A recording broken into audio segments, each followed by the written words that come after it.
แสงสุรีสาดส่องทั่วท้องฟ้า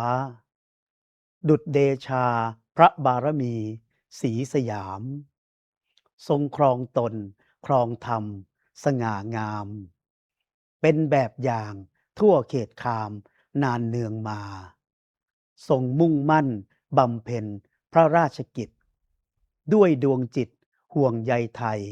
ทุกท่วนหน้าทรงสืบสารต่อยอดสารพัฒนาสร้างคุณค่าสู่แผ่นดินถิ่นรุ่งเรือง